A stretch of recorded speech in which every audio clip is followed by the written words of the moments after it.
আসসালামু আলাইকুম প্রিয় দর্শক, অন্য মঞ্চের আলাপচারিতায় আপনাদের সকলকে স্বাগত জানাচ্ছি।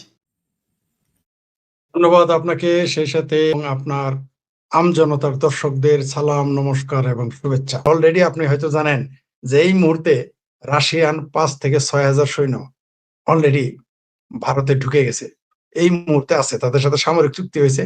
আবার পাশাপাশি আমেরিকা থেকে সামরিক সরঞ্জাম কিনবে, সেই চুক্তি আমেরিকার সাথে হয়ে গেছে। তাহলে এই মুহূর্তে আপনি যদি যুদ্ধ করেন পাকিস্তান তুরস্কের কথা, তাহলে আপনি কিভাবে লাভবান হবেন? এই দেশটা তো দুর্ভিক্ষের কবলে পড়বে, বিএনপি ক্ষমতায় থাকতে পারবে না, যুদ্ধ হলে আওয়ামী লীগ ক্ষমতায় চলে আসবে। এই যারা বলছে না, ওই যে সামারের দেশ সংবাদপত্রের একটা সম্পাদক আছে না, কি মাহমুদুর রহমান নাই খামুদুর রহমান, বলছে না, আহমের কথা বললেন না, চুক্তির কথা বললেন না, তাহলে আওয়ামী লীগ ক্ষমতায় চলে আসবে। ভারতের সাথে যুদ্ধ লাগলে আওয়ামী লীগ ক্ষমতায় চলে আসবে 1 মাসের মধ্যে। কালকে যদি বাংলাদেশ এই মুহূর্তে বিএনপি সরকার যুদ্ধ ঘোষণা করে বা চুলকায় খাওয়া না, আপনি নিশ্চিত থাকেন 1 মাসের মধ্যে আওয়ামী লীগ ক্ষমতায় চলে আসবে। তো এটা বিএনপিও জানে, তাই বিএনপি এই ঝুঁকি নেবে না। আর আপনি যেটা বলেন উত্তেজনা বাড়তে থাকবে, উত্তেজনা বাড়তে থাকবে, এই উত্তেজনা আর কমবে না। এই সরকার যতদিন আছে, এই মুসলেকা সরকার, ততদিন ভারতের সাথে সীমান্তে তাদের উত্তেজনা বাড়তেই থাকবে। কারণ এটা শেষ মুহূর্তে যুদ্ধের উপর নিতে পারে। আর যুদ্ধ নিলেই এবার বাংলাদেশের মানুষ দুর্ভিক্ষে পালে পালে মরে যাবে। 74 সালে যারা মরছে তার চাইতে 10 গুণ 20 গুণ বেশি মারা যেতে পারে। আমি একটা অনুমান আগেই করে রেখেছিলাম যে এখানে 3 কোটি মানুষ দুর্ভিক্ষে মারা যেতে পারে। সম্ভবত সেই দিনটা সামনে আসতেছে। শোনেন, আমার ভাবির পোলারাও একটা নেতা, আর তেলাসুরাও একটা পাখি। বিষয়টা এরকম। কেন বললাম? এরা হইলো স্বপন রোদের আসরের এমপি। এখনো যে এদেরকে বিএনপি ধরে মান্ডা খালে চুবায় না, পদ্মা নদীতে চুবায় না, যমুনাতে চুবায় না, ঠিক আছে? এটা ওদের বাপদাদার 14 গোষ্ঠীর কপাল। এখন যেহেতু তারা মিলকে জুলকে তারা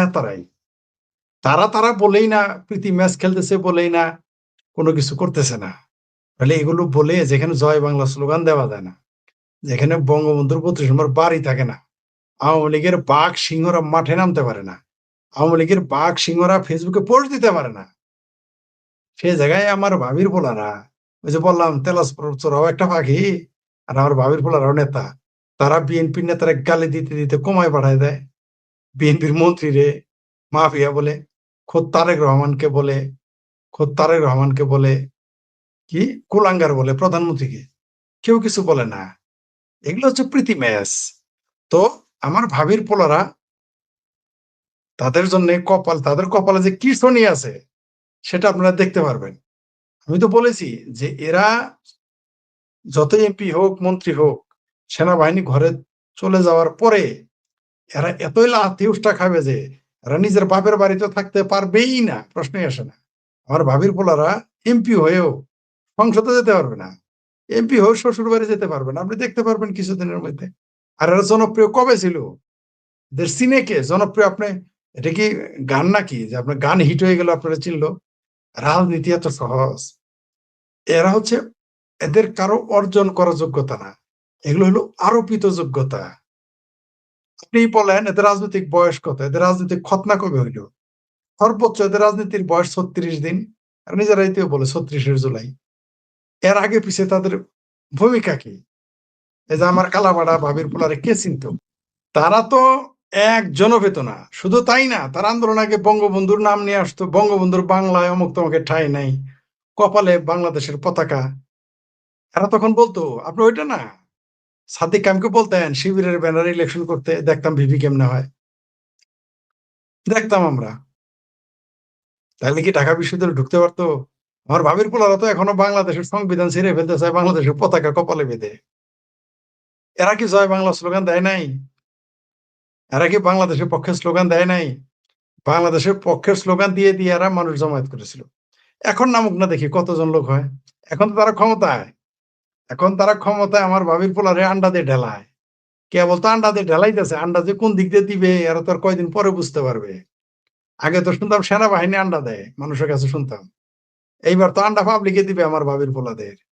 এরা জনপ্রিয় কোনোদিনই ছিল না, উড়ে এসে জুড়ে বসেছে। এদের সকল যোগ্যতা হচ্ছে আরোপিত, একটা অর্জিত না। এদের চেহারা দেখেন না, চেহারা দেখলে একজনের মনে হয় কোচিং সেন্টারের মাস্টার বড় জোর। আমার ভাবির পোলারা এখনো যে এত খায়া দেয় পেট ফুলে যায়, কারো গাল ফুলে যায়, কারো গর্দন দুম্বার গোস্তের মতো হয়ে যায়, কারো গর্দন দুম্বার মতো হয়, তাই না? কারো কারো পাছা ফুলে ময়মনসিংহে পাউরুটি হয়ে গেছে। কিন্তু একটা রোগী দেখে নেতা মনে হয়, আরে ভাই চেহারাও তো একটা ব্যাপার, একটা মানুষের চেহারাও তো একটা ব্যাপার। আপনি বিএনপির হোক পছন্দ করেন আর না করেন, অন্য দলের চেহারা দেখলে তো বোঝা যায় আর নেতৃত্ব দেয় এরা কারা? আমার ভাবির পোলারা চেহারা দেখে তো এখনো বোঝা যায় যারা হয় কলেজ গোয়িং বয়, ইউনিভার্সিটি গোয়িং বয়, অথবা তারা কোনো কোচিং সেন্টারে চাকরি করে। এর চাইতে আর বেশি কিছু মনে হয় না। তাদের চেহারা দেখেন না আপনি, তাদের কথাবার্তার সাইজ দেখেন না। আরেক ভাবির পোলা তো নারীর পেটিকোটের নিচে যে জিনিস থাকে সেই শব্দ উচ্চারণ করে করে জাতীয় হিরো হয়ে গেছে। তো এগুলোর কোনো জনপ্রিয়তার মধ্যে পড়ে নাকি এরা? নারীর প্রাইভেট পার্টস নিয়ে স্লোগান দিয়ে দেওয়ার কারণে যে বাংলাদেশে তারা জাতীয় নেতা হয়ে যায় সো কল্ড, সেই দেশের ভবিষ্যৎ কি? এরা তো সেই নেতা, তাই না? যারা যারা একসাথে গেলে 20 জন লোক হয় না, এরা তো সেই নেতা। আমরা চা খাইতে যত লোক আসবো, ডাকলে আসবে, বরং আমরা ভয় পাই। চায়ের কথা ডাক দেবো, পকেটে 2000 টাকা, 10 টাকা করে চায়ের দাম দেবো, লোকে তো কুলাবে না, আমরা এটা ভয় পাই, টাকা শর্ট পড়বে। আমার ভাবির পোলারা তো 5 স্টার হোটেলে ডাক দিল, এখন লোক খুঁজে পাবে না। আমার ভাবির পোলারা বলুক না 5 স্টার হোটেলের যে জায়গা আছে, তাদের হল আছে, সেটা ভরতে পারে কিনা, বলবে সবাইরে খাবার দিবে, সবাইরে ব্রেকফাস্ট করাবে বলুক, অথবা লাঞ্চ করাবে, দেখেন ভরতে পারে কিনা। 5 স্টার হোটেলে কথা বললাম, খাবার দাবার দিয়েও ভরতে পারবে না তারা। এরা নেতা হইলে কবে? এরা কবে নেতা হয়েছে? আবারও বলতেছি, তেলা পোকাও একটা পাখি, আর আমার ভাবির পোলারও একটা নেতা, উষ্টা তো খাবেই। সামনে দেখেন না এদের কপালে কি আছে। বাংলাদেশে রিক্সাওয়ালারা এদের উষ্টাবে, অটোওয়ালারা এদের উষ্টাবে, ওই রাস্তাঘাটে যে ফুটপাতের দোকানদারদের দেখলে ওই নেরি কুত্তাকে যেমন লাথি দেয় কিছু বদমাইশ পোলাপান বা বদমাইশ লোক, ওরকম এদের দেখলে রাস্তাঘাটে এদের উষ্টাবে মানুষ।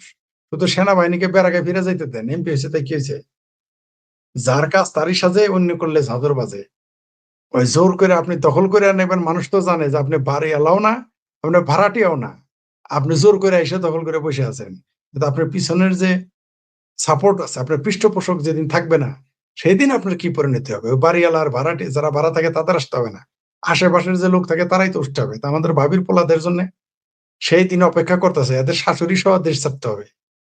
এদের মায়ের কথা নাই বা বললাম, আমার ভাবি হয়তো হয়তো থাকতে পারবে, কিন্তু এদের শাশুড়িদের তো, এদের শাশুড়িদের নিয়ে এই দেশ তাদের ছাড়তে হবে। এমনকি সবচেয়ে হাস্যকর ব্যাপার, অগ্রিম বলে রাখি, এই আমার ভাবির পোলারা কিন্তু ভারতেই পালাবে। তবে এখন কঠিন হবে, কারণ আগে পশ্চিমবঙ্গে তৃণমূল ক্ষমতায় ছিল, তারা জায়গা দিত। এখন তাদের পালানো একটু কষ্ট হবে, খুব কষ্ট করে তাদের পালিয়ে যেতে আসতে হবে, হয় উত্তরপ্রদেশ, না হলে তাদের আসতে হবে বোম্বে, না হয় তাদের দক্ষিণে যাইতে হবে। এর বাইরে তারা যাইতে পারবে না। পশ্চিমবঙ্গে তো আর আগের মতো জায়গা পাবে না, লোকায় কিছু, আর না হলে পানির জাহাজে উঠে পাকিস্তান চলে যেতে হবে। এছাড়া আর কোনো উপায় নাই। আর একটা আছে পাবলিকের হাতে গণপিটুনি খাওয়া, অথবা পাবলিকের হাতে মই ডলা খাওয়া। পাবলিকের তো দেশে থাকলে পেটে পাড়া দিয়ে নারী বুড়ি বের করে ফেলবে, তাই তাদের পালাতে হবে। আমার ভাবির পোলারা ক্ষমতায় থাকতেই এরা পাবলিকের লাথি উষ্টা খাবে, আপনি নিশ্চিত থাকেন। সারা বিশ্বে নিজ দেশের সাথে বেইমানি করা এত বড় অপরাধ স্মরণকালে যেমন নাই, অতীতকালেও নাই, ভবিষ্যতেও হবে না। এই ইউনুস তার লোকজন, এই ডাকাততন্ত্রের লোকজন হাদি নামক একটা ঘৃণিত সন্ত্রাসীকে কবি নজরুলের পাশে কবর দিয়েছে, মেরেও ফেলেছে। ওরাই কোনো জাতিতে এই ধরনের একটা ক্রিমিনাল হয়তো 500-600 বছরে একটা জন্মগ্রহণ করে, ইউনুসের মতো ক্রিমিনাল, পিনাকির মতো ক্রিমিনাল, ফরহাদ মজহারের মতো ক্রিমিনাল। আমাদের দুর্ভাগ্য হলো একসাথে অনেকগুলা ক্রিমিনাল একসাথে জড়ো হয়ে গেল সেই 24-এর জঙ্গি উত্থানকে কেন্দ্র করে। সম্প্রতি আমাদের এক সহযোদ্ধা আমিনুল হক পলাশ প্রকাশ করেছে ইউনুস মূলত তার সুরক্ষার জন্য প্রধানমন্ত্রী তারেক রহমানের কাছে ধর্ণা দিয়েছে। এ ব্যাপারে মিল্টন ভাইও একটা ভিডিও করেছে। আমার এই ভিডিওটা ইউনুসকে সুস্পষ্টভাবে জানিয়ে দেওয়ার জন্য, ইউনুস তুমি যতবার প্রকাশ্যে আসবে ততবার আমরা তোমার আমলনামা স্মরণ করব, এবং কতদিন স্মরণ করব? ঠিক ততদিন, যতদিন পর্যন্ত না তোমার অপরাধের পূর্ণ জাস্টিস আমরা তোমাকে ফিরিয়ে দিতে পারি। ইউনুস নিয়ে যেটা আসলে আমার সবার আগে মনে পড়ে যে এই লোকটা, এ পর্যন্ত তো আমরা যা যা পেয়েছি ইউনুসের, বিশ্ব বাটপাত থেকে শুরু করে, আরেকটা জিনিস খুবই গুরুত্বপূর্ণ, সেটা হলো যে এই ইউনূস একটা চরম মাপের বেহায়া। মূলত ইউনূসের মতো কোনো মানুষ আপনি কল্পনা করতে পারবেন না যে এই পর্যায়ের বেহায়া এবং এই পর্যায়ের বাটপার এবং এই পর্যায়ের ফৌজদারি অপরাধ সে করতে পারে। আমরা যখন দেখলাম যে ইউনূসের কৃতকর্মের ফলে অথবা কর্মহীনতার ফলে বাংলাদেশে হামের একটা মহামারী লাগলো এবং সেখানে এর মধ্যে সরকারি হিসাবে 500-র উপরে শিশু মারা গেল, বেসরকারি হিসাব বা প্রকৃত হিসাব কত, সত্যিকার অর্থে কত শিশু মারা গেছে সেটা হয়তো একদিন জানা যাবে বা কোনোদিন জানা যাবে না। কিন্তু আমরা সবাই জানি এই ধরনের কোনো দুর্যোগে যখন মানুষ মারা যায়, শিশু মারা যায়, তখন প্রকাশিত সংখ্যার চেয়ে সত্যিকারের সংখ্যা 3-4 গুণ বেশি হয়ে থাকে। চিন্তা করুন এটা কত বড় একটা ছোট দেশের জন্য, মানে আমাদের মতো একটা ছোট ঘনবসতিপূর্ণ দেশের জন্য এটা কত বড় একটা ট্র্যাজেডি, কত বড় একটা দুর্ঘটনা, কত বড় একটা মনুষ্য সৃষ্টি অপঘাত। অথচ আপনারা কিন্তু দেখেছেন যে ইউনূসের মধ্যে কিন্তু কোনো ধরনের বিচলিত ভাব নাই। আজকে ওই ইউনূস সেন্টারের একটা ফেসবুক পোস্টে দেখলাম ইউনূসের একটা বক্তৃতা তারা প্রকাশ করেছে, সে রাজা উজির মারছে। তবে এটাও ঠিক, সেই পোস্টে আমি দেখলাম যে 4000 রিঅ্যাকশন, তার মধ্যে 3000 রিঅ্যাকশন হইল হা হা, সবাই হাসাহাসি করছে। এবং যারা বর্তমানে মুক্তিযুদ্ধের পক্ষে সোশ্যাল মিডিয়াতে অ্যাক্টিভ আছেন, আমি সবাইকে রিকোয়েস্ট করব ইউনূস সহ 24-এর জঙ্গিদের যারাই এইসব সোশ্যাল মিডিয়াতে আসবে প্রকাশ্যে, আরো তো অনেক জঙ্গি সরাসরি এগুলো করে, সবাই এদের এইসব পোস্টে হাহা দিয়ে এদেরকে নাজেহাল করেন। আমরা তো আমাদের ওই ব্যর্থতা মেনে নিয়েছি যে আমরা প্রপাগান্ডায়, অপপ্রচারে, মিথ্যা বয়ান সাজানোতে এবং আকর্ষণীয় পরিবেশনা যেটা পিনাকি করে সেগুলোতে আমরা ওদের সাথে যদি নাও পারি, আমরা শুধু সংখ্যার জোরে আসুন এদেরকে ভাসিয়ে দেই, এদেরকে নানান জায়গায় আমরা নাজেহাল করি। আপনারা যারা বিপুল টক দেখেন, ওইখানে সাইফুল ভাই, এখন উনি বলেন কিনা জানি না, আমি ওনার কয়েকদিন শো দেখার সুযোগ পাইনি, উনি প্রত্যেকটা শো শেষে কিন্তু বলেন যে আপনারা ইউনূসকে নাজেহাল করেন, তাকে প্রশ্নবিদ্ধ করেন, তার উপদেষ্টাদের প্রশ্নবিদ্ধ করেন, কেন বাংলাদেশটা তারা ধ্বংস করে দিল। আমি সাইফুল ভাইয়ের সাথে সম্পূর্ণ একমত, আপনারা ইউনূসকে নাজেহাল করতে থাকুন। ইউনূস যাওয়ার আগে 1 বছরের জন্য এসএসএফ নিয়েছে, এসএসএফ এর নিরাপত্তা ইউনূসকে এখন নিরাপদ রাখছে। হয়তোবা তারেক রহমান সাহেব ওনার ক্ষমতায় থাকার স্বার্থে, যেহেতু ইউনূস শক্তিধর রাষ্ট্রের সাথে আছে, শক্তিধর রাষ্ট্রের প্রতিনিধি হয়ে সে বাংলাদেশ ধ্বংস করে দিয়ে গেল, সাথে সাথে সে বাংলাদেশ থেকে তার লাভের সবকিছু সুদে আসলে তুলে নিল। তবু এটাও তো ঠিক যে এই শক্তিধর রাষ্ট্র পতিত ইউনূসের সাথে থাকবে না। আমরা যেদিন ইউনূসের বিচার করব, তাকে যেদিন শুলে চড়াবো, তাকে যেদিন তার কৃত অপরাধের প্রাপ্য বুঝিয়ে দিব, দেখবেন সেদিনে মার্কিন যুক্তরাষ্ট্র কিন্তু ইউনূসকে বাঁচাতে আসবে না। আমরা পৃথিবীর সব জায়গায় দেখেছি যে কোথাও কিন্তু এই ধরনের অপরাধীকে বাঁচানোর জন্য যারা তাদেরকে ব্যবহার করেছে, যারা তাদেরকে আকাশে তুলেছে, তারা কিন্তু পাশে তখন থাকে না, ইউনূসের পাশেও থাকবে না। আর ইউনূস এমন কাণ্ড করে বসেছে বাংলাদেশের সব জায়গায়, টাকা পয়সা এমন ভাবে গেঁথেছে সব জায়গায়, ইউনূস যদি পালিয়েও যায় বিদেশে, পালিয়ে গেলেও তো ওর কষ্ট থাকবে না, যে অর্থনৈতিক সাম্রাজ্য তাকে দেশে ফেলে যেতে হবে, যদি না সে এগুলো এর মধ্যে বিক্রি করে ডলার করে বিদেশে নিয়ে না যায়। আর সেটা গেলেও আমাদের আপত্তি নাই। ইউনূস যা ক্ষতি করছে এখন এই অর্থ সম্পদ বিদেশে পাচার করে আর কত সে ক্ষতি করবে। আর এই সম্পদ ভোগ করার মতো আয়ু তো ইউনূসের নাই। ইউনূস যদি 100 বছরও বাঁচে, আর কত 12-14 বছর, তাই না? এত টাকা তো 12-14 বছরে খেয়ে শেষ করা যায় না। সে যদি শত শত তরুণী, অর্থাৎ তার যে সিম্বলিক তরুণী আমরা পাই, লামিয়া, সে যদি শত শত তরুণী লামিয়াকেও নিয়ে আসে চতুর্পাশে, একেবারে দামি দামি, মনে করেন যে সারা বিশ্বে সবচেয়ে দামি তরুণীদের সে যদি নিয়ে আসে, তাও তো তার এই অর্থনৈতিক সাম্রাজ্য সে শেষ করতে পারবে না। সুতরাং ইউনূস যাই করুক, সে লসের খাতায় আছে। আমরা তাকে কোনো কিছুতেই ছাড় দিব না, দেওয়ার কোনো কারণও নাই। একেবারে ছোটবেলা থেকে বেড়ে ওঠা এই ক্রিমিনাল, চিন্তা করেন কাদের সাথে গিয়ে সে বন্ধুত্ব করেছে, সেই হিলারি ক্লিনটন, বিল ক্লিনটন। আপনারা যারা মার্কিন যুক্তরাষ্ট্রের রাজনীতি সমাজ নিয়ে খোঁজ খবর রাখেন তারা জানেন যে মার্কিন যুক্তরাষ্ট্রে হ্যাঁ হিলারি ক্লিনটন, বিল ক্লিনটনের সমর্থক আছে, তারা একটা রাজনৈতিক দলের প্রধান নেতা ছিলেন বা প্রভাবশালী মানুষ ছিলেন, কিন্তু সার্বিকভাবে দেখবেন মার্কিন যুক্তরাষ্ট্রের মানুষ যেই দুটা পাবলিক ফিগারকে সবচেয়ে বেশি ঘৃণা করে তারা সেই দুটাই হলো কিন্তু এই হিলারি ক্লিনটন এবং বিল ক্লিনটন। তাদের নৈতিকতার মান খারাপ হওয়ার জন্য মূলত এই ঘৃণাটা করে। ঠিক ইউনূসেরও কিন্তু সেই একই অবস্থা, একই ধরনের নৈতিকতার মান। কিন্তু আমরা তো এটা জানি যে বিল ক্লিনটন, হিলারি ক্লিনটন এরা তো তাদের মার্কিন যুক্তরাষ্ট্রের উপকারের জন্য অন্যায্য কাজ করেছে, সবকিছু করেছে, তারা তো যুক্তরাষ্ট্রের শত্রু হয় নাই কখন। কিন্তু ইউনূস সে বাংলাদেশের শত্রু হিসাবে এই বাংলাদেশের সন্তান বিদেশিদের দ্বারা আপনার তরক্কি হাসিল করেছে, শোষণ করেছে বাংলাদেশকে। ক্ষমতা হাতে পেয়ে ন্যূনতম বোধ বুদ্ধি সে কোনো জায়গায় প্রয়োগ করেনি। এই ইউনূস তার লোকজন, এই ডাকাততন্ত্রের লোকজন, হাদি নামক একটা ঘৃণিত সন্ত্রাসীকে কবি নজরুলের পাশে কবর দিয়েছে, মেরেও ফেলেছে ওরাই। কি অদ্ভুত ব্যাপার যে আজকে অভিনেত্রী তারিন একটা পোস্ট করেছে বা তাকে কোট করে আজকে সোশ্যাল মাধ্যমে একটা পোস্ট ঘুরে বেড়াচ্ছে যে যারা নারীর এই ধরনের শরীরের বর্ণনা নিয়ে কুরুচিপূর্ণ কথা বলে এবং তাকে যে রাষ্ট্র মহিমান্বিত করে সেই রাষ্ট্রে যে সব ধর্ষণ এখন হচ্ছে সেগুলো হবে, এটাই তো স্বাভাবিক।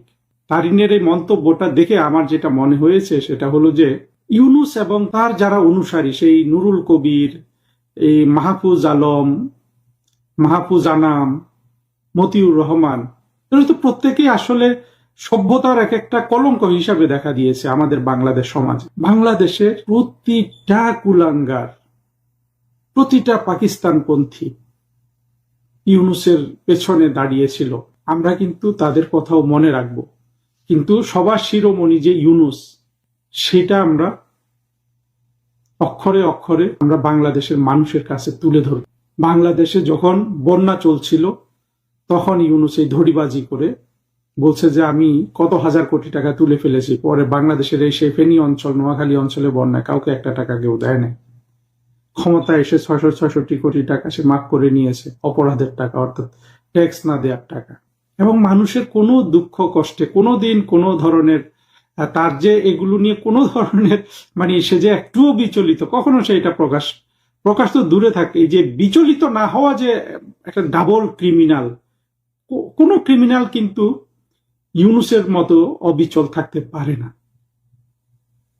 এই ধরনের একটা ক্রিমিনাল, আমাদের দুর্ভাগ্য যে ইউনূসের মতো ক্রিমিনালরা যাদের সাথে জড়িত হয়েছে এখনকার পররাষ্ট্রমন্ত্রী খলিল কিংবা সেই ফরহাদ মজারকে নাকি জানা গেল যে সে ইউনূস একটু বুদ্ধিমান মানুষ হিসাবে মনে করে। এই এক একটা ক্রিমিনাল, সেই সলিমুল্লাহ, পিনাকি, ইলিয়াস। দেখুন, এই কথাটা আমি আগেও বলেছি, এখনো বলছি, কোন রাষ্ট্রের, কোন সমাজের, কোন জাতিতে এই ধরনের একটা ক্রিমিনাল হয়তো 500-600 বছরে একটা জন্মগ্রহণ করে। ইউনূসের মতো ক্রিমিনাল, পিনাকির মতো ক্রিমিনাল, ফরহাদ মজারের মতো ক্রিমিনাল। আমাদের দুর্ভাগ্য হলো একসাথে অনেকগুলা ক্রিমিনাল একসাথে জড়ো হয়ে গেল সেই 24-এর জঙ্গি উত্থানকে কেন্দ্র করে।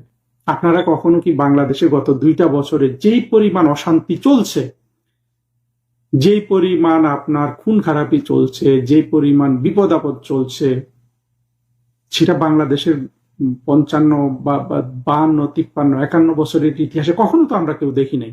মুক্তিযুদ্ধের পরে এমন বিভৎসতা যেটা আমরা এখন বাংলাদেশে দেখছি, 5 আগস্ট 2024 সালের জুলাই জঙ্গি উত্থানকালে দেখেছি যে বিভৎসতা এই জঙ্গিগুলা করেছে, যেটা তারা এখন প্রকাশ্যে স্বীকার করছে। এই সজীব ভুঁইয়া 2 দিন আগে স্বীকার করলো যে সেই ভায়োলেন্স তো ওরা 24-এ করে দেখিয়ে দিয়েছে। তারপর 5 আগস্টের পর প্রধানমন্ত্রী শেখ হাসিনা দৃশ্যপট থেকে চলে যাওয়ার পর যে ভায়োলেন্স ওরা করেছে, এগুলো কি বাংলাদেশের সেই পূর্ববর্তী কোনো আমলে, সেটা খালেদা জিয়ার আমল হোক কিংবা এরশাদের আমল হোক, শেখ হাসিনার আমল হোক, জিয়াউর রহমানের আমল হোক, কখনো কেউ শুনেছে এরকম বিভৎস কাণ্ড, নারকীয় কাণ্ড? এগুলা সবকিছু কিন্তু ইউনূস অনুমোদন দিয়েছে। ইউনূসের কোন অপরাধে আপনি ইউনূসের ফাঁসি আপনি বাঁচাতে পারবেন না? কয়টা অপরাধ আপনি চিন্তা করেন? এই যে বাংলাদেশের মুক্তিযুদ্ধকে ধ্বংস করে ফেলার, মুক্তিযুদ্ধের সব চিহ্ন, স্মৃতিচিহ্ন, এমনকি বীরশ্রেষ্ঠদের সবকিছু, তাদের সেই মুরাল টুরাল, তাদের যেসব ভাস্কর্য সব ভেঙে ফেলেছে সব জায়গায়। একদিক থেকে এই কাজটা দুঃসাহসের যেমন, আবার সাহসেরও। মানে একদিক থেকে এটা যেমন অত্যন্ত নির্বোধের কাজ, অন্য দিক থেকে এটা কিন্তু বড় একটা অ্যাম্বিশাস কাজও, যে না আমি এটা সম্পূর্ণ ধ্বংস করে পুরো জিনিসটা ডিলিট করে দিয়ে আমি রিসেট বাটন যেটা বলেছিল ইউনূস সেই নিউ ইয়র্কে, আমাদের মনে আছে। কত বড় অ্যাম্বিশাস এবং কত বড় দুর্বৃত্তের কাজ, আবার একই সাথে বলবো কত বড় নির্বোধের কাজ। দিন শেষে এগুলো কিন্তু নির্বোধের কাজ হিসাবে প্রমাণিত হয়। যখন আপনি দেখবেন ওসামা বিন লাদেন, আমি জানি ওসামা বিন লাদেন যারা এই ভিডিও শুনছেন তাদের অনেকেরই হয়তো তাদের কাছে একজন বীরের মতো, কিন্তু এই ওসামা বিন লাদেন দেখেন যতদিন বেঁচে ছিল ততদিন মনে হয়েছে যে মহাবীর একজন, কিন্তু মৃত্যুটা দেখেন কত বড় নির্বোধের মতো মৃত্যুবরণ হয়েছে। ঠিক একই ইউনূসের শেষটা হবে এইরকমই নির্বোধের মতো। তখন কিন্তু সবাই বলবে যে এত বড় নির্বোধ ছিল এই ইউনূস, সেটা তো আমরা বুঝতে পারিনি। ইউনূস যা ধ্বংস করে দিয়েছে, তারেক রহমান হয়তো ইউনূসকে প্রেসিডেন্ট বানাতে পারেন, এই ধরনের কথাবার্তা শোনা যাচ্ছে। সেগুলো নিয়ে আমি স্পেকুলেট করতে চাই না। প্রেসিডেন্ট হলে হবে, ইউনূস প্রেসিডেন্ট হবে না তো কে হবে? কারণ বাংলাদেশকে এই পর্যায়ে এনে সবকিছু সাজিয়েছে তো ইউনূস প্রেসিডেন্ট হওয়ার জন্য। সেটা যদি পরিপূর্ণ হয় হবে, কিন্তু আমরা যখন ইউনূসকে সাজা দেব, আমরা কিন্তু সারা বিশ্বে নাম করব। কারণ এই জন্য সারা বিশ্বে নিজ দেশের সাথে বেইমানি করা এত বড় অপরাধী স্মরণকালে যেমন নাই, অতীতকালেও নাই, ভবিষ্যতেও হবে না। এত বড় একটা অপরাধীকে সাজা দিলে, যেই অপরাধী যেটা প্রায় পশ্চিমারা করে, বিশেষ করে মার্কিন যুক্তরাষ্ট্রের প্রভাব এত বেশি শান্তিতে নোবেল প্রাইজের ক্ষেত্রে, তারা বিভিন্ন দেশ থেকে বিভিন্ন ধরনের স্বার্থপর মানুষকে এই প্রাইজটা দেয়। কিন্তু কোনো দেশে কেউ কিন্তু নিজ দেশের সাথে বিশ্বাসঘাতকতায়, নিজ দেশের ডাকাতি করা, নিজ দেশের ক্ষতি করা, নিজ দেশের ধ্বংস সাধন করা, সেটার সর্বশেষ যেটা করেছিল সেটা হলো সেই ইউএস এর সাথে যেই বাণিজ্য চুক্তি করেছে। এই ধরনের দুঃসাহসী দেশ ধ্বংসকারী কাজ কারো আমল নামায় কিন্তু পাওয়া যাবে না। যত আপনি নিয়ে আসেন একটা পশ্চিমাদের আপনার প্রমোট করা, প্রোটেক্ট করা একটা নোবেল প্রাইজ অর্জনকারীকে আপনি পাবেন না, যে পশ্চিমাদের স্বার্থ রক্ষা করতে গিয়ে নিজের দেশকে এইভাবে ধ্বংস করেছে। আপনি একজনকেও পাবেন না এই ইউনূস ছাড়া। এই ইউনূসকে যথোপযুক্ত সাজা দিলে সারা বিশ্ব খুশি হবে, সারা বিশ্বের নির্যাতিত নিপীড়িত মানুষ খুশি হবে যে না, বাংলাদেশ কিন্তু একটা কাজ করে দেখিয়ে দিয়েছে। সারা বিশ্বের সামনে এক নম্বর দৃষ্টান্ত হবে ইউনূসের এই সাজা। আমরা সেটা করব। এবং ইউনূস, তুমি যতদিন সারফেসে আসবা, যতবার আসবা, তোমাকে তোমার চূড়ান্ত পরিণতির কথা আমরা কিন্তু স্মরণ করিয়ে। সীমান্তে মাইন বিস্ফোরণে 3 বাংলাদেশি নিহত, এটা লেখা আছে আরটিভিতে। খবরে গিয়ে দেখবেন ওগুলো কিছুই লেখা নাই। ঠিক আছে, কিছুই লেখা নাই, গিয়ে অন্য খবর পাবেন। মানে বাংলাদেশে কি যে শুরু হয়েছে, একটা টিভি চ্যানেল বা পত্রিকা, মানে এই দেশের মিডিয়াগুলো কি মনে করে নিজেকে আমি বুঝতে পারি না। মানে ভারত বিরোধী কোনো কিছু হলেই মার্কেট পাওয়া যাবে এটা আশা করে তারা এগুলো ছেড়ে থাকে। দেখ, সেটা গেল। শুভেন্দু অধিকারী ঘোষণা করেছেন পশ্চিমবঙ্গে কুরবানির ঈদের ছুটি কমিয়ে 1 দিন করলো শুভেন্দু সরকার। বাংলাদেশে অনেকে চিকরাচিকরি শুরু করে দিয়েছে। আচ্ছা, ওই দেশের যদি হিন্দুদের, ওই দেশের রাজ্য সরকার যদি আইন করে, বাংলাদেশের মুসলমানদের কি সমস্যা? আমি বুঝে উঠতে পারি না বাংলাদেশের মুসলমানদের কি সমস্যা। ওইখানে পশ্চিমবঙ্গে 1 দিন ছুটি কমে 1 দিন ঈদের ছুটি রেখেছে। মালয়েশিয়ায় কয় দিনের ছুটি বলেন তো? অস্ট্রেলিয়ায় কয় দিনের ছুটি? কানাডায় কয় দিনের ঈদের ছুটি? আমেরিকায় বলেন তো কয় দিনের ঈদের ছুটি? খোদ মালয়েশিয়া তো মুসলিম কান্ট্রি, কয় দিন ঈদের ছুটি বলেন তো? ভারতে ঈদের ছুটি 1 দিন রাখছে, এটাই তো কপাল। চীনে ঈদের ছুটি কয়দিন? এগুলো নিয়ে কথা বলেন। এই দেশের বিশেষজ্ঞ, বুদ্ধিজীবী, সাংবাদিক, তারপরে ইসলাম প্রেমী, এদের জজবা নেতিয়ে উঠেছে। এদের জজবা এমন নেতিয়ে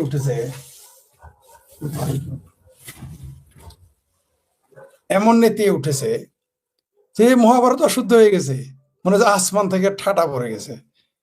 এগুলো নিয়ে আলোচনা হচ্ছে। কিন্তু শুভেন্দু দা আজকে একটা কথা বলেছে যে অনেকেই দেখলাম, এইবার 2-1 বাংলাদেশি দেখলাম তাকে নিয়ে খুব গর্ব করছে, ভালো কাজ করছে। তিনি বলেছেন দর্শকদের তিনি সকালে নেবেন, বিকেলে খরচের খাতায় দিবেন, কোনো কোর্ট মোটে তিনি নিবেন না। এটা শুভেন্দু অধিকারী বলেছেন। বাংলাদেশে এটা একটু বলে দেখেন না দেখি। শুভেন্দু তো খুব খারাপ সিদ্ধান্ত নেই। এবার একটু আমি এটার সাথে একমত না, আমি চাই কোর্টেই হোক, কিন্তু শুভেন্দু দাস যে কথা বলেছেন বাংলাদেশের বা পাকিস্তানের কোন নেতাকে এটা বলতে বলেন তো দেখি, মুরুদে কোলায় কিনা, যে ধর্ষকদের সকালে নেওয়া হবে, বিকালে খরচের কথায় খাতায়। এটা বলার সাহস পান, এটা বললেই দেখবেন যে মৌলবীর আগে চিৎকার করবে, কারণ সবচেয়ে বেশি মারা যাবে মৌলবীরা। তাই এই কথার পক্ষ নিবে না। এমনকি চাপা মারতেছে না, সরিয়া আইন চায়। আচ্ছা ধরে নেন আমরা মাদ্রাসায় সরিয়া আইন চালাইলাম, মাদ্রাসা থেকে আগে শুরু হোক। সরিয়া আইন মাদ্রাসা চালালে মৌলবীরা তো একটা বাঁচবে না। সব মৌলবী যেটি আছে মাদ্রাসা সবগুলোর আগে পাথর মেরে মেরে ফেলতে হবে। আর সরিয়া আইনে তো ধর্ষণের শাস্তিই নাই, কারণ ওইখানে আপনি ব্যভিচারের শাস্তি বলে, ধর্ষণের নাই, ওগুলো ভণ্ডামি। যাই হোক, সেটা অন্য বিষয়। হ্যাঁ, আমাদের ন্যান্সি নাকি ফ্যান্সি নামে একটা আছে, সে বলেছে পলাতক নেত্রী অনুসারে কোন গ্রহে থাকে। ও ন্যান্সি, তুমি জানো না কোন গ্রহে থাকে? তুমি আর আগে কোন গ্রহে ছিলে? সেখানেই তারা থাকে। পলাতক নেত্রী, তোমার নেতা কোথায় গেছিল? পলাতক নেত্রী হেলিকপ্টার দিয়ে বুঝি পলায়? হ্যাঁ, হেলিকপ্টার দিয়ে গার্ড অফ অনার দিয়ে রেখে আসে, আবার 17 জন ফিরে আসে, এটা বুঝি পলাতক বলে? আর তোমার নেতা তারেক রহমান যে মুসলেখা দিয়া 17 বছর ছিল বাইরে, এটা কি? এটা বলতে ন্যান্সি শরম পায়। যাই হোক, শিরোনাম দিয়েছে আমাদের এই যে দেখেন, আরেক পত্রিকা প্রথম আলো লিখছে নাইকং সারির ঘুম সীমান্তে মাইন বিস্ফোরণে 3 বাংলাদেশি নিহত। এটা প্রথম আলোতে আসছে, দেখি কি লিখেছে বান্দরবানের নাইখংছড়ির ঘুমধুম সীমান্ত এলাকায় ঘটনাস্থলে 3টি স্থল মাইন বিস্ফোরণে 3 বাংলাদেশি নিহত হয়েছে। আজ রোববার বুধবারে এই ঘটনা ঘটেছে। বিজিবি স্থানীয় 3 জনের লাশ উদ্ধার করে সীমান্ত এলাকায় বাগানে কাজ করতে গিয়ে মাইন বিস্ফোরণে নিহত হয়েছে। এরা বাগানে কাজ করতে যায়, এর জন্য দায়ী কারা? এরা তো বাংলাদেশের জন্য দায়ী কারা? আর আরেকটা করেছে, ওই যে বনরক্ষীদের গুলিতে একজন সুন্দরবনে মারা গেছে। আচ্ছা, সীমান্তে কারা মারা গেলে যেন চিৎকার চেঁচামেচি করে, নিজের দেশে যখন মারা তখন কি হয়েছে? ওই জেলেদের মারলা, এ দায় কে নিবে? এটা যদি সীমান্তে মারা যাইতো চিৎকার চেঁচামেচি করতো, নিজের দেশের যে মারছ। ওই যে বনরক্ষীদের বলি, তারা যে মাইনে যে 3 জন মারা গেল, এইবার কারা দায়ী এর জন্য? এগুলো বললেই তাহারি বালা না। কালবেলা খবর, আপত্তিকর অবস্থায় ছাত্রদল নেতা আটক। যাই হোক, ইউনুস চীনের খনির শ্রমিক মারা গেছে, এর জন্য তার প্রাণকে দেশ অস্থির হয়ে গেছে। এই যে আদম ব্যাপার, ইউনুসের বুক ফাটে যেতেছে, ঠিক আছে, বুক ফাইটে চৌচির হয়ে গেছে। কিন্তু বাংলাদেশের শিশুরা যে মারা গেল, কারো মতে সরকারি ভাষাতে 500-600 হয়ে গেছে সরকারি ভাষ্য মতে, কিন্তু হাজার হাজার শিশু মারা গেল হামের টিকার অভাবে, টিকা না দেওয়ার। এই আদম ব্যাপারে ইউনুসের কোন বক্তব্য শুনেছেন? হ্যাঁ, এই ইউনুসের চীনের খনির শ্রমিকদের জন্য তার হৃদয় কাঁদলেও তার এই দেশের শিশুদের জন্য তার মন কাঁদে না। এই হলো বিশ্ব মানবতাবাদী ডক্টর ইউনুস, এই বাটপার। তারপর দেখি আরো কি।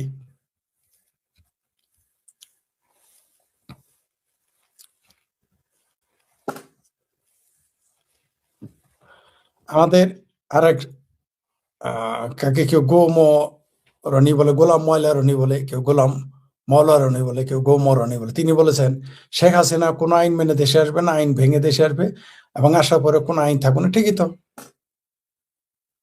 তো, যেহেতু তার দল নিষিদ্ধ, তিনি যখন আসবেন সেটা তো আইন ভাঙা হবে, তিনি তো ভিজবেনি।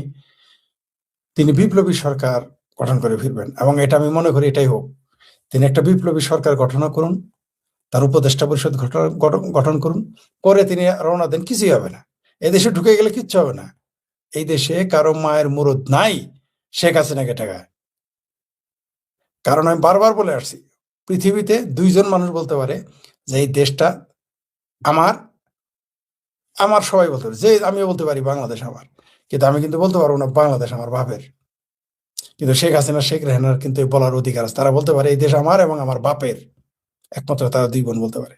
তিনি কালকে যদি এই দেশে বিপ্লবী সরকার গঠন করে, মনে করেন 35 জন থেকে 45 জনের একটা বিপ্লবী সরকার গঠন করলো এবং 5 জন বা 7 জনের একটা উপদেষ্টা পরিষদ গঠন করলো, করে তিনি বাংলাদেশে রওনা দিলেন। কিছুই হবে না, কিছুই করতে হবে না, সেনাবাহিনী পালাবে, কারণ কোটি কোটি মানুষ শেখ হাসিনাকে স্বাগত জানাবে। দেখেন, মোহনা টিভি, কিশোরগঞ্জের মসজিদে প্রতিবন্ধী শিশুকে ধর্ষণের অভিযোগে ইমাম আটক।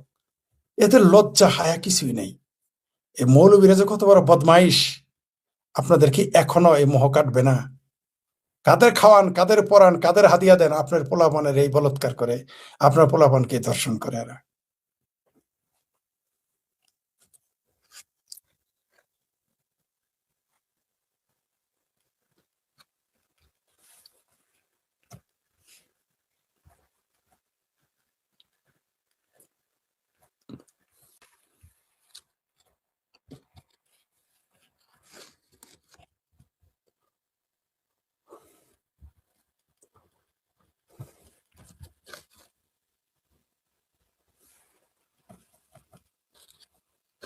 আমি যদি বলতাম যে শান্তি প্রতিষ্ঠায় অসাধারণ প্রচেষ্টার জন্য মহামান্য প্রেসিডেন্ট ডোনাল্ড ট্রাম্পকে অভিনন্দন, তাইলে বাংলাদেশের সিংহমামেরা আগে আমার সিরে বেড়ে খেয়ে ফেলতে চাইবে, তারপরে মৌলবীরা আমার গালাগালি করবে।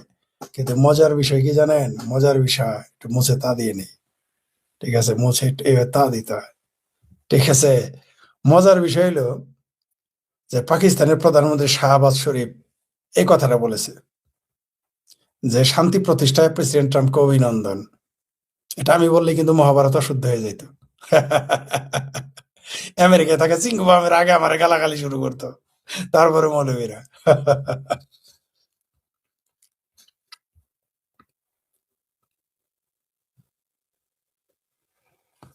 আরো মজার বিষয়, যে সংসদ আমাদের আইন প্রণয়ন করে সেই সংসদ থেকেই 2.5 কোটি টাকার কপার বার গায়েব।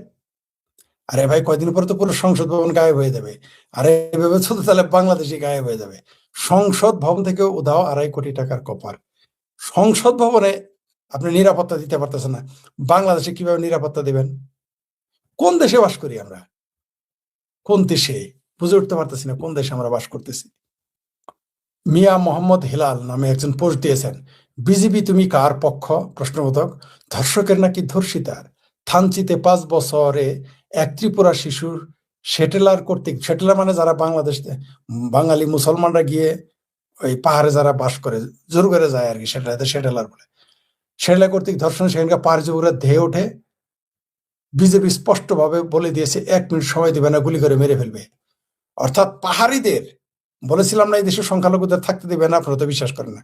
বিজেপি একটা পাহাড়ি শিশুকে ধর্ষণ করেছে, বাঙালি মুসলমানেরা যাদের সেটেলার বলে, সেটেলার ফেটেলার।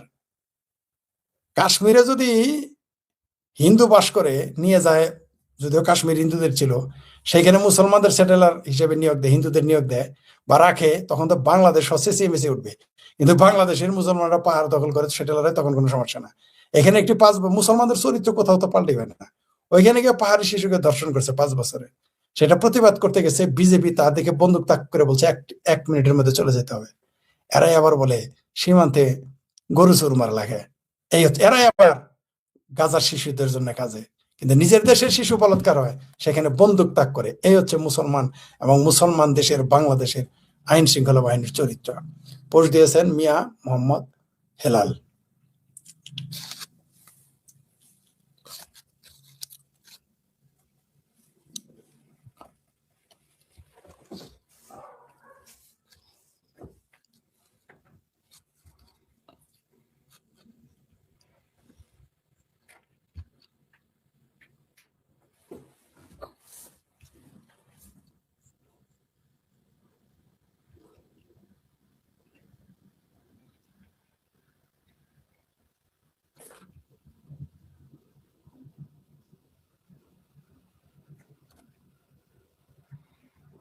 মজার বিষয় হলো চট্টগ্রাম জেলা আইনজীবী সমিতির নির্বাচন, সেইখানে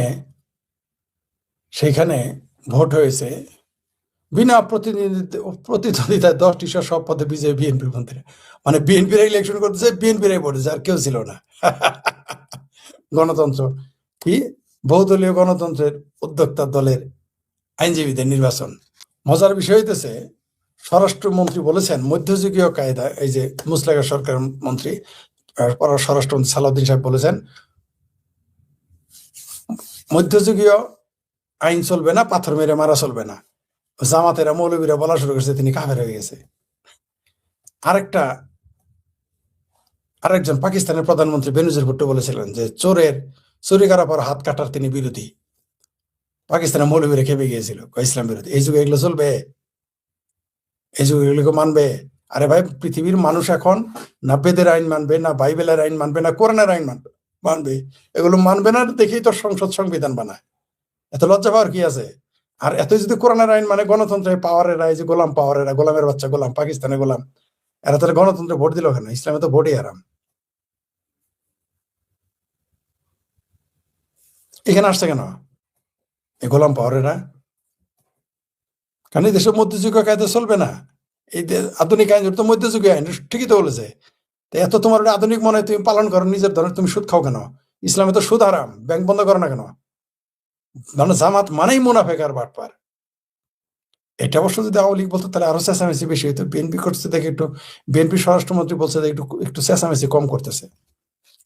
মাদ্রাসার ছাত্র শিক্ষকেরা শুধু পোলাপানদের বলৎকার করে না, ধর্ষণ করে না। মাদ্রাসার শিক্ষিকাকে ধর্ষণের চেষ্টায় প্রধান শিক্ষক গ্রেপ্তার। এই খবর আসছে বাংলা ভিশনে। এই যে আবার দেখেন একদিনের নিউজ, চট্টগ্রামে 4 মাদ্রাসা ছাত্রকে বলৎকার, শিক্ষক পলাতক। সময়ের কণ্ঠস্বর। কি মানে কত এরা কি থামবে না? এরা এইখানে এই শিক্ষায় নেয় বলৎকার করার জন্য। এরা মসজিদের ইমাম হয়, মাদ্রাসা শিক্ষক হয়। চট্টগ্রামে 4 জন মাদ্রাসা ছাত্রকে বলৎকার, প্রধান শিক্ষক পলাতক। এটা কথা? মানে এরা এত পত্রিকায় আসে, তারপরও এর মানে বাংলাদেশের মানুষ তাদের আস্কারা দিয়ে যে চট্টগ্রাম মহানগরীর 5 লাইশ থানা এলাকায় ধর্মীয় শিক্ষা প্রতিষ্ঠান কমলমতি শিক্ষার্থীদের উপর ভয়াবহ নির্যাতনের খবর পাওয়া গেছে। পড়া দেওয়ার অজুহাতে একটি মাদ্রাসা 4 জন শিক্ষার্থীকে ধারাবাহিক মানে কন্টিনিউ যৌন নিপীড়ন করার অভিযোগ করছে খোদ মাদ্রাসার পরিচালক এবং এক শিক্ষকের বিরুদ্ধে। বুঝতে পারছেন তো? মাদ্রাসা পরিচালক। আমি আপনাদের বলি না যে মাদ্রাসা যারা বানায় আর অধিকাংশই দেখবেন যারা মাদ্রাসায় জমি দেয়, মাদ্রাসা বানায় অধিকাংশ বলৎকারী, শিশু বলৎকারী। প্রমাণ পাইছে পরিচালক হইবার জড়িত। এই মাদ্রাসা কমিটির লোকেরা দেখবেন অর্ধেক এই শিশু বলৎকারী। এটা আমি গভীরভাবে বিশ্লেষণ করে দেখেছি। আমার এক বন্ধু আছে মাদ্রাসা বানাইছে, সে সমকামী, সে ছোট ছোট শিশুদের বলৎকার করে। মাদ্রাসায় যারা জমি দেয়, কমিটিতে যায়, এদের নজর রাখবেন শুধু। নাহলে এদের বাঁচায় কেন? কিভাবে শিক্ষক বাঁচে? স্কুলের কোনো শিক্ষক তো বাঁচতে পারে না অকাম কুকাম করলে। মাদ্রাসা কেমনে বাঁচে? কারণ এই পরিচালকরাও দায়ী, জমিদাতারা দায়ী, এই কমিটিতে যারা থাকে তারাও দায়ী থাকে।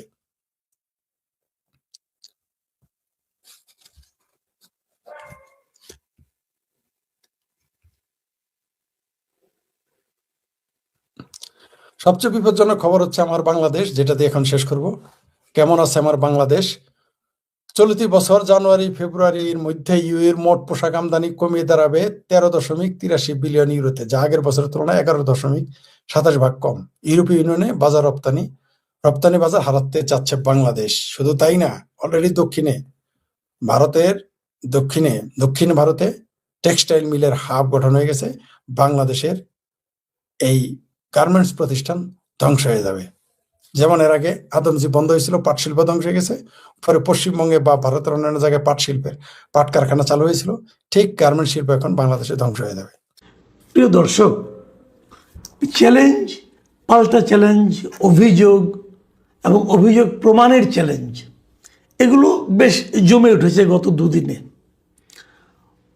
ঘটনাটা শুরু করেছেন আমাদের স্থানীয় সরকার যে মন্ত্রণালয় আছে তার প্রতিমন্ত্রী মীর শাহে আলম। তিনি বলেছেন যে অন্তর্বর্তীকালীন সরকারের সময় যে স্থানীয় সরকার পল্লী উন্নয়ন ও সমবায় বিষয়ক যিনি উপদেষ্টা ছিলেন আসিফ মাহমুদ সজীব ভুঁইয়া, তিনি নাকি মানে কোনো একটা ফাইল সচিবের সিগনেচার ছাড়াই নিজেই মানে অনুমোদন করে দিয়েছিলেন। এটা অনেকটা গায়ের জোরে বলা যায়। কারণ সচিবালয়ের কাজের নিয়মটা হলো এমন, ধরেন কোনো একটা প্রজেক্ট, কোনো একটা বিল পাস করতে হবে, কোনো একটা প্রকল্প পাশ করতে হবে অথবা প্রকল্প শুরু করতে হবে, এগুলো বিভিন্ন ধাপে ধাপে হয়ে হয়ে সচিব পর্যন্ত আসে। সচিব সেটাকে অনুমোদন করার পর সেটা মন্ত্রীর কাছে যায়। সচিবের সিগনেচার না থাকলে মন্ত্রী তাতে সিগনেচার করবেন না, এটাই নিয়ম।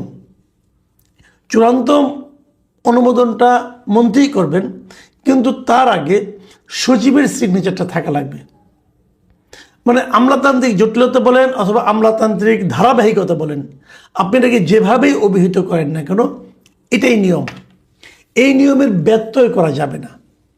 কিন্তু মীর শাহ আলম যে অভিযোগটা করেছেন, তিনি বলেছেন যে আসিফ মাহমুদ সজীব ভুঁইয়া যখন উপদেষ্টা ছিলেন তখন তিনি এমনও কাজ করেছেন যে সচিবের সিগনেচার ছিল না একটা ফাইলে, কিন্তু উনি গাইড জুড়ে সেটাতে সিগনেচার করে দিয়েছেন এবং সেটা কাজ শুরু করে দিয়েছেন অথবা বিল পাস করে দিয়েছেন, কিছু একটা করেছেন। মানে ওই ফাইলটা উনি চূড়ান্ত নিষ্পত্তি করেছেন।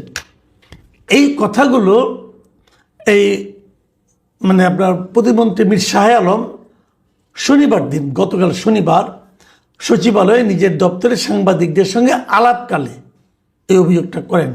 এবং তিনি কি বলেছিলেন আমি যদি একটু আপনাদেরকে পড়ে শোনাই। উনি বলেছিলেন একটা ফাইল নোটিশে এসেছে, মানে একটা ফাইল ওনাদের নজরে এসেছে যে অন্তর্বর্তীকালীন সরকারের সময় একজন উপদেষ্টা সচিবের সই ছাড়াই জোর করে ফাইল নিয়েছেন, নিজে সই করে অনুমোদন দিয়েছেন। এটিও তদন্তের মধ্যে আসবে, যেটি একদম rules of procedure, rules of বিজনেসের পরিপন্থী। এই কাজটা উনি বলেছেন। উনি প্রথমে মানে কোন উপদেষ্টার নাম বলেননি, কিন্তু পরবর্তী সময়ে আবার নামটাও ডিসক্লোজ করেছেন এবং জানিয়েছেন এটা ওনারই মন্ত্রণালয়ের যিনি উপদেষ্টা ছিলেন মিস্টার আসিফ মাহমুদ সজীব ভুঁইয়া, উনি এই কাজটা করেছেন। তো গতকালকে দুপুরের দিকে এই অভিযোগটা করার পর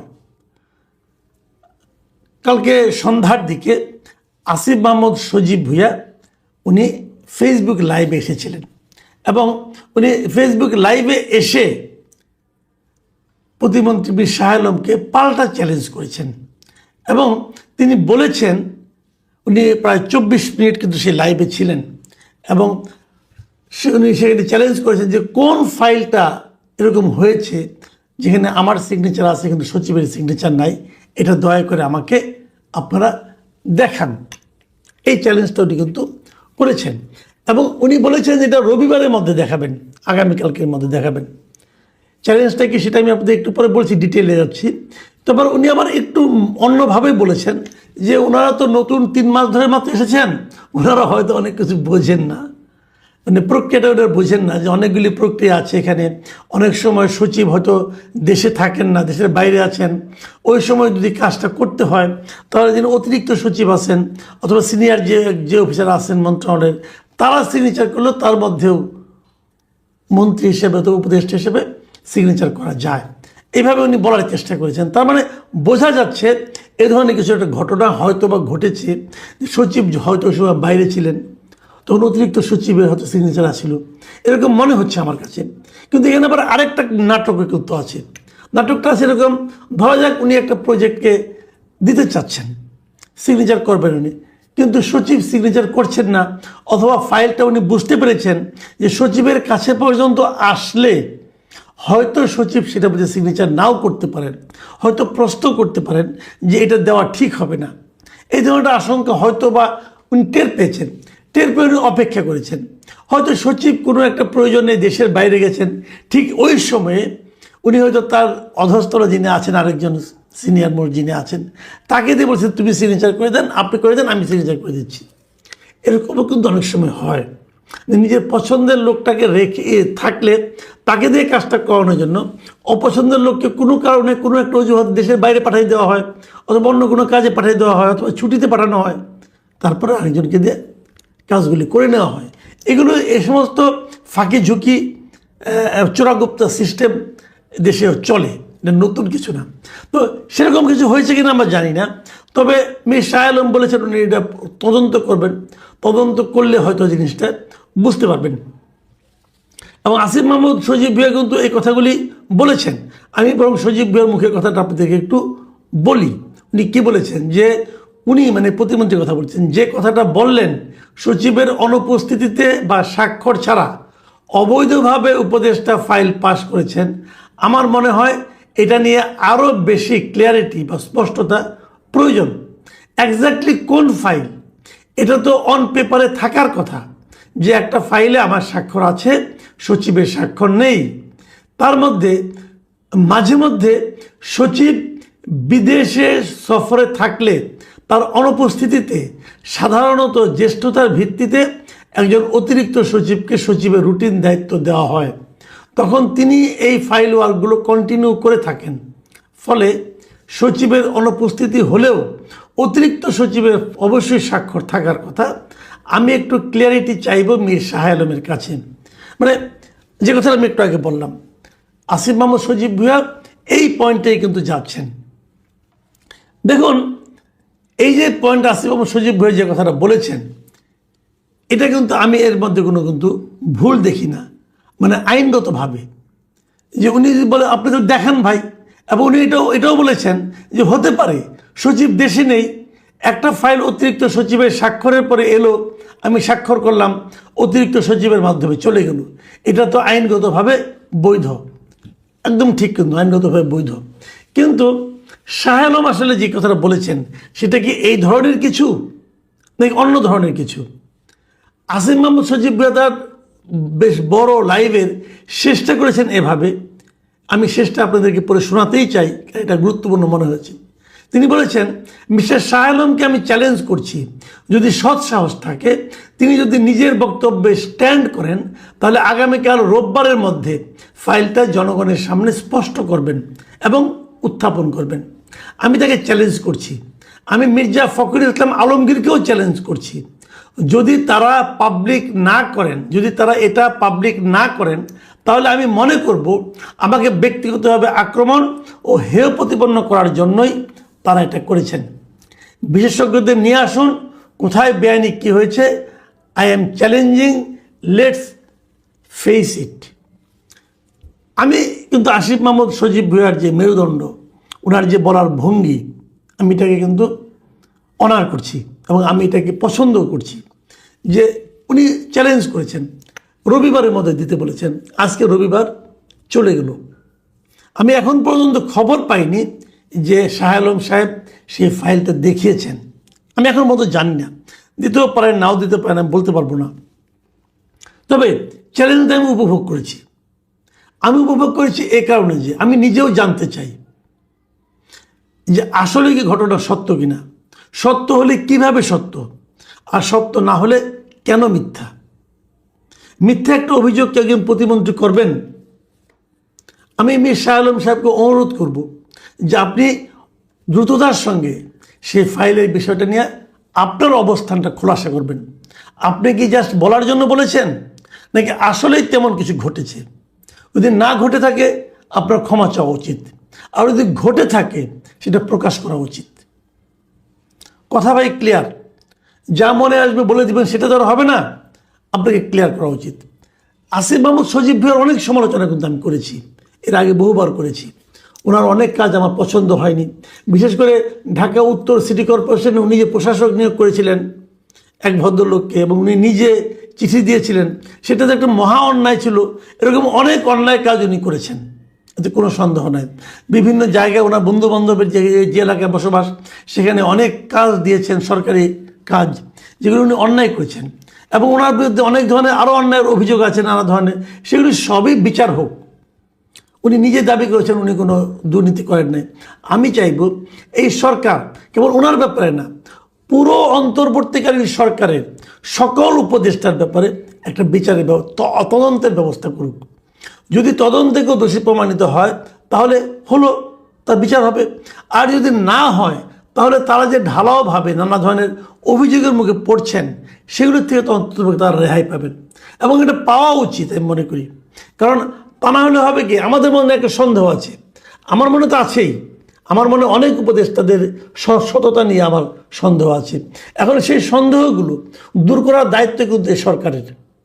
কারণ সন্দেহগুলো যদি দূর না হয় তাহলে কিন্তু মনে মনে অনেকে, আমার মতো অনেকেই তাদেরকে চোর অথবা এরকম দুর্নীতিবাদ হিসেবে মনে করবে। আমরা একটা বুঝে দেব, সেটা যদি ভুল হয়, সেই ভুল মনে করার হাত থেকে আমরা কিন্তু রক্ষা পেতে চাই। এবং এই কাজটা সরকারেরই দায়িত্ব, যে প্রমাণ করা, বলে দেওয়া, সার্টিফিকেট দেওয়া যে আসিফ মাহমুদ সজীব ভুঁইয়া অত্যন্ত সৎ, প্রায় মসজিদের ইমাম হওয়ার মতো একজন সৎ ব্যক্তি উনি। এগুলো আমরা প্রমাণ চাই। আর এই সুযোগটা এসেছে। আমরা কিন্তু খেয়াল করেছি যে বিএনপি সরকার অন্তর্বর্তীকালীন সরকারের কোনো দুর্নীতি নিয়ে কোনো ফাইল ওপেন করতে রাজি হচ্ছে না। তারা তাদের সব কিছুকে এক ধরনের দায় মুক্তির মতো দিয়ে দিচ্ছে। এটা ভালো না। তদন্ত হোক না, অসুবিধাটা কি? এদের মধ্যে অনেকের বিরুদ্ধে হয়তো মামলা আছে, মামলাগুলো তদন্ত হোক, দুদকেও মামলা করা যেতে পারে, হোক। মামলা হলে তো কোনো সমস্যা নাই। তারা যদি নির্দোষ হয়, নির্দোষ প্রমাণিত হবে। কিন্তু এই মুহূর্তে মির শাহ আলমের এই পদক্ষেপের কারণে, মানে এই বক্তব্যের কারণে আমাদের সামনে ইমিডিয়েট একটা সুযোগ এসেছে বুঝতে পারার যে আসলে ঘটনাটা কি। রোববার গেল আজ, আমি এখন পর্যন্ত জানি না মির শাহ আলম চ্যালেঞ্জ গ্রহণ করেছেন কিনা। আর ওরা চ্যালেঞ্জ গ্রহণ করা না করে কিছু যায় আসে না, কারণ চ্যালেঞ্জ তো ওপেন চ্যালেঞ্জ করেছেন আসিফ মাহমুদ সজীব ভুঁইয়া। আমি মনে করবো এখন মির শাহ আলমের এই চ্যালেঞ্জ গ্রহণ করা ছাড়া আর কোনো গত্যন্তর নাই। ওনাকে প্রমাণ করতে হবে যে ওনার কথাটা ঠিক ছিল কি ছিল না। প্রিয় দর্শক, আমার মনে হয় আমরা আরও 2 দিন অপেক্ষা করি, দেখি কি পাই। না হলে এটা নিয়ে আমরা আবার আলোচনা করব। এখন এই পর্যন্তই। আল্লাহ।